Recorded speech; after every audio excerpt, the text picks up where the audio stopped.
नमस्कार। आज हम एक ऐसे विषय की पड़ताल कर रहे हैं जो कैलेंडर पर तो बस एक तारीख है, लेकिन भारत की आत्मा में एक पूरा मौसम है। हम बात कर रहे हैं मकर संक्रांति की। हाँ, एक ऐसा त्योहार जिसके शायद सबसे ज्यादा नाम और रूप हैं। बिल्कुल। हमारे पास जो स्रोत हैं वो इसके ज्योतिषीय विज्ञान, इसके रंग बिरंगे रीति रिवाजों और मतलब गहरी पौराणिक कथाओं से भरे पड़े हैं। आज हमारी कोशिश ये समझने की होगी कि आखिर कैसे सूरज की एक मामूली सी चाल पूरे देश के लिए इतने बड़े जश्न का कारण बन जाती है। इतनी उम्मीद और इतनी आध्यात्मिकता का। तो चलिए इस गुत्थी को सुलझाते हैं। सबसे पहले बिल्कुल बुनियादी बात पर आते हैं। मकर संक्रांति आखिर है क्या? हम सबने सुना है कि इस दिन सूरज मकर राशि में जाता है, पर इसका मतलब असल में क्या मतलब है? इसका मतलब समझने के लिए हमें थोड़ा सा आसमान की तरफ देखना होगा। देखिए, संक्रांति का सीधा सा मतलब है सूरज का एक राशि से दूसरी में जाना। और 14 जनवरी 2025 को वो मकर यानी कैप्रिकॉर्न राशि में प्रवेश कर रहा है। अच्छा। उत्तर की ओर यात्रा। ये शब्द हम सुनते तो हैं, पर इसका हमारी जिंदगी पर क्या असर पड़ता है? बहुत बड़ा असर। ये सब इसलिए होता है क्योंकि हमारी पृथ्वी अपने अक्ष पर सीधी नहीं बल्कि करीब 23.5 डिग्री झुकी हुई है। हाँ। तो इस झुकाव के कारण साल के इस हिस्से से पृथ्वी का उत्तरी गोलार्ध जहां हम रहते हैं वो धीरे धीरे सूरज की ओर झुकना शुरू कर देता है। अच्छा, तो हमें ज्यादा धूप मिलने लगती है? बिल्कुल, ज्यादा देर तक और ज्यादा सीधी धूप। हमारे पूर्वजों ने इसी खगोलीय घटना को उत्तरायण कहा। सरल शब्दों में कहें तो इसी दिन से दिन लंबे होने लगते हैं और रातें छोटी। अच्छा, तो ये सिर्फ कैलेंडर का बदलाव नहीं बल्कि रोशनी का, उजाले का बढ़ना है। स्रोत में एक बहुत खूबसूरत लाइन है कि इससे प्राणियों में चेतना और कार्यशक्ति का विकास होता है। हाँ, मतलब सर्दियों का जो एक आलस और ठहराव होता है, ये उसके खत्म होने का ऐलान है। बिल्कुल, ये प्रकृति का रीसेट बटन है। एक मान्यता तो ये भी कहती है कि ये देवताओं के दिन की शुरुआत है। उनकी 6 महीने लंबी रात अब खत्म होती है। अच्छा। तो आप सोचिए, जब देवताओं के लिए ये इतना शुभ है तो इंसानों के लिए कितना बड़ा अवसर होगा। ये ऊर्जा के एक नए चरण की शुरुआत है। और हमारे पूर्वज प्रकृति के इन चक्रों से इतने गहरे जुड़े थे कि उन्होंने इस बदलाव को एक महान उत्सव का रूप दे दिया। और ये उत्सव किसी एक जगह तक सीमित नहीं है। यही बात तो इसे इतना खास बनाती है। एक ही खगोलीय घटना और पूरे भारत में इसके कितने अलग अलग रंग और नाम हैं।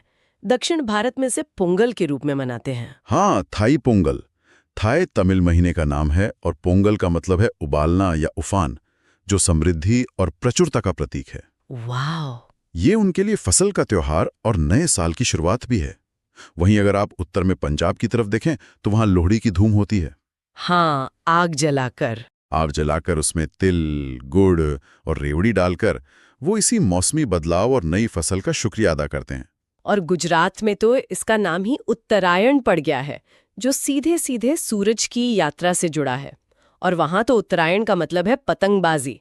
आसमान में तिल रखने की जगह नहीं होती। और वो काइपोचे की गूंज हर छत पर सुनाई देती है।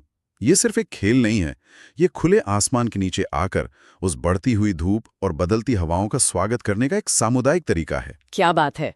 ये एक तरह से सूरज को ये कहने का तरीका है कि हम तुम्हें देख रहे हैं, हम तुम्हारे साथ हैं। ये सूची तो और भी लंबी है। गढ़वाल में इसे खिचड़ी संक्रांति कहते हैं। हाँ, क्योंकि वहां खिचड़ी बनाकर बांटने की परंपरा है। और सिंधी समुदाय इसे तिरमौरी कहता है। ये कमाल है कि कैसे एक ही वैज्ञानिक घटना को हर संस्कृति अपनी जमीन, अपनी फसल और अपनी भाषा के हिसाब से एक नया नाम, एक नई पहचान दे देती है। यही तो भारत की खूबसूरती है। ये दिखाता है कि हमारे त्योहार सिर्फ परंपरा नहीं है, वे इकोलॉजी और खगोल विज्ञान पर आधारित हैं। सही कहा। नाम अलग हो सकते हैं, तरीके अलग हो सकते हैं, लेकिन सबका सार एक ही है, एक नए, शुभ और ऊर्जावान समय का स्वागत करना। ये विविधता में एकता का सबसे जीवंत उदाहरण है। और ये विविधता सिर्फ नामों में नहीं बल्कि इस दिन किए जाने वाले रीति रिवाजों में भी दिखती है। जैसे लगभग हर जगह स्नान और दान का जिक्र मिलता है। स्रोत बताते हैं कि हरिद्वार और काशी जैसी जगहों पर गंगा स्नान का तो विशेष महत्व है। ऐसा क्यों? देखिए, स्नान यहाँ सिर्फ शरीर को साफ करना नहीं है, ये एक प्रतीक है, एक आध्यात्मिक नवीनीकरण का। अच्छा। आप एक अंधकार भरे ठंडे मौसम से निकलकर एक उजाले और ऊर्जावान दौर में प्रवेश कर रहे हैं।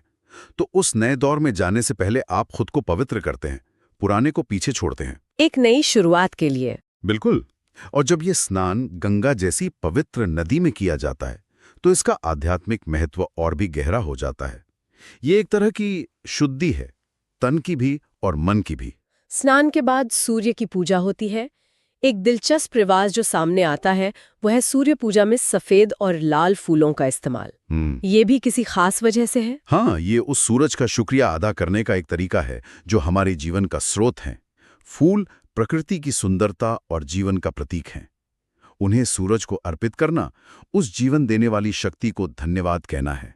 और रंग लाल और सफेद ही क्यों? लाल रंग ऊर्जा और शक्ति का प्रतीक है और सफेद रंग पवित्रता का। तो ये उस ऊर्जा के स्रोत के साथ फिर से जुड़ने का एक बहुत ही सुंदर और प्रतीकात्मक तरीका है। और फिर आता है दान, जो इस त्योहार का एक बहुत बड़ा हिस्सा है, खासकर तिल और गुड़ का दान। तिल का जिक्र तो बार बार आता है। हाँ, बहुत आता है।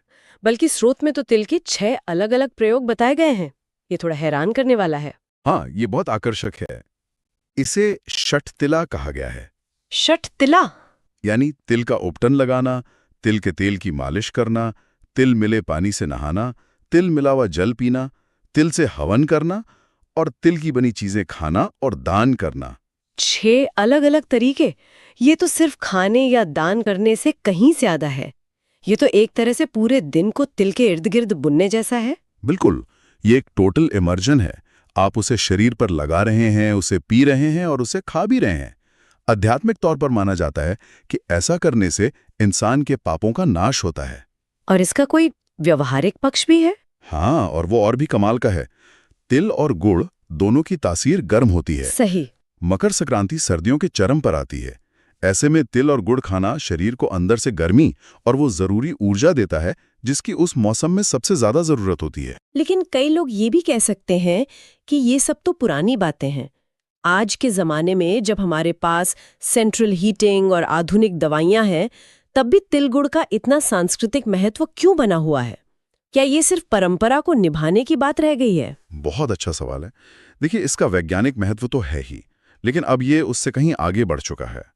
तिल गुड़ बांटना अब सिर्फ स्वास्थ्य का मामला नहीं बल्कि रिश्तों में मिठास घुलने का प्रतीक बन गया है। हाँ, वो जो कहते हैं तिल गुड़ घ्या आणि गोड़ गोड़ बोला। बिल्कुल, तिल गुड़ लो और मीठा मीठा बोलो। तो वे सिर्फ एक मिठाई नहीं बांट रहे होते हैं, वे कड़वाहट भूलकर एक नई शुरुआत करने का संदेश दे रहे होते हैं। तो ये परंपरा स्वास्थ्य, परोपकार और सामाजिक सद्भाव तीनों को एक साथ जोड़ती है। ये तो सचमुच बहुत गहरा है। अब जरा इस दिन से जुड़ी पौराणिक कथाओं पर आते हैं, क्योंकि वे इस त्योहार को एक बिल्कुल अलग स्तर पर ले जाती हैं। हाँ, और अगर आप इन सभी कथाओं को एक साथ देखें तो एक बहुत दिलचस्प पैटर्न उभरता है। ये कथाएं इसे सिर्फ एक मौसमी त्योहार से ऊपर उठाकर एक आध्यात्मिक अवसर बना देती हैं। जैसे एक कहानी बताती है कि इसी दिन भगवान शिव ने भगवान विष्णु को आत्मज्ञान का दान दिया था। ज्ञान का दान, ये अपने आप में एक बहुत बड़ी बात है। ये इस दिन को ज्ञान और आध्यात्मिक जागृति से जोड़ता है। ये बताता है कि ये केवल बाहरी प्रकाश यानी सूरज की रोशनी के बढ़ने का दिन नहीं है, बल्कि आंतरिक प्रकाश यानी ज्ञान के उदय का भी प्रतीक है। एक गुरु से शिष्य को मिलने वाले सर्वोच्च उपहार का दिन। सही। और महाभारत की कथा तो शायद सबसे प्रसिद्ध है। भीष्म पितामह, जिन्हें अपनी मर्जी से मृत्यु का वरदान था, उन्होंने बाणों की शैया पर लेटे हुए, दर्द सहते हुए इसी दिन का इंतजार किया था अपना शरीर त्यागने के लिए। बिल्कुल।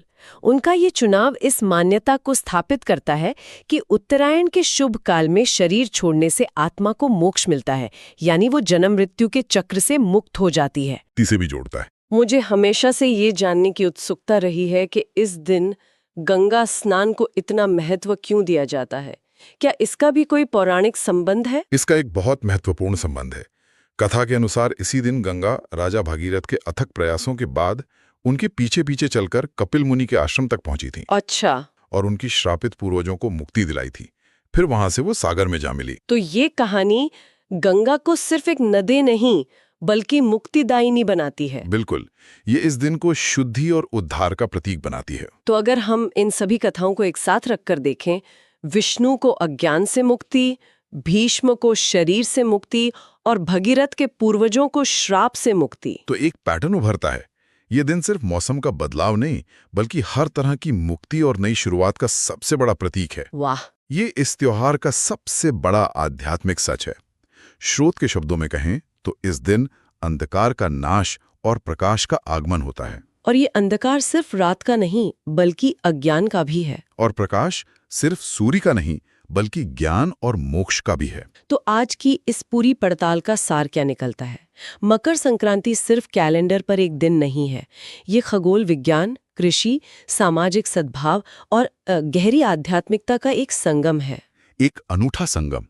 ये सूरज की उस यात्रा का जश्न है जो हमें अंधकार से उजाले की ओर ले जाती है और ये पूरे भारत को अपने अपने अनोखे तरीकों से एक ही उम्मीद के धागे में पिरोता है। बिल्कुल, ये बदलाव का उत्सव है। ठंड से गर्मी की ओर, छोटी रातों से बड़े दिनों की ओर और निष्क्रियता से ऊर्जा की ओर। तिल गुड़ बांटने से लेकर पवित्र नदियों में स्नान करने तक हर रिवाज इसी नवीनीकरण और शुभ ऊर्जा को महसूस करने और बांटने के विचार से जुड़ा है। तो ये सिर्फ एक दिन का जश्न नहीं बल्कि आने वाले बेहतर समय की घोषणा है। सही कहा, एक ऊर्जावान समय की। अंत में एक विचार सोचने के लिए छोड़ जाते हैं। स्रोत में कहा गया है कि ये खगोलीय घटना प्राणियों में चेतना और कार्य शक्ति को जगाती है। आज की हमारी आधुनिक जिंदगी में जहां हम प्रकृति के इन चक्रों से काफी हद तक कट चुके हैं, जहां स्क्रीन की कृत्रिम रोशनी ने दिन और रात का फर्क मिटा दिया है, हाँ, तो हम इस प्राकृतिक ऊर्जा से खुद को सचेत रूप से कैसे जोड़ सकते हैं? सूर्य की इस नई यात्रा से